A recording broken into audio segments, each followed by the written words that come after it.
இதுவரைக்கும் சிலிண்டர் தட்டுப்பாடு எதுவும் எங்களுக்கு வரல. நாங்கள் அப்படி எதுவும் இப்போ வந்துருமான்னு சொல்லிட்டு டீலர்கிட்டையும் கேட்குறோம். அவங்களும் இல்லை நீங்கள் புக் பண்ணும்போது உங்களுக்கு கிடைச்சிரும்னு சொல்கிறாங்க. எங்களுக்கு இப்போ யூஸில் எந்த ஒரு பிரச்சனையும் இல்லாமல் இது வரைக்கும் வீட்டு சிலிண்டர் கிடைக்கிது. நாங்கள் யூஸ் பண்ணிகிட்டு இருக்கோம். நான் இப்போ பதிஞ்சதில் எனக்கு 2 நாள்லேயே வந்துருச்சு. இங்கே ஹோட்டல்லலாம் தட்டுப்பாடுன்னு சொல்கிறாங்க. ஆனால் அப்படி ஒன்றும் எங்களுக்கு இருக்கிறதா தெரியலை. தெருக்களில் டெய்லி வரத்தான் செய்யுது சிலிண்டர் வண்டி. சிலிண்டர் வீடு வீடுக்கு கொடுத்துட்டு தான் இருக்கிறாங்க, விநியோகம் பண்ணிட்டு தான் இருக்காங்க.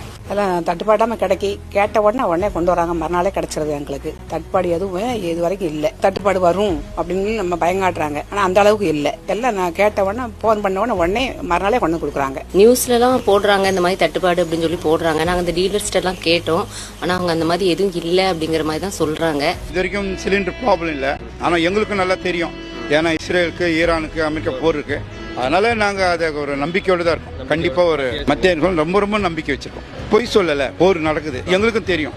நம்மளும் ஒரு மனுஷன் தான், பிரதமர் மோடி ஒரு மனுஷன் தான். அதனால கண்டிப்பாக வரும் ஒரு நம்பிக்கை.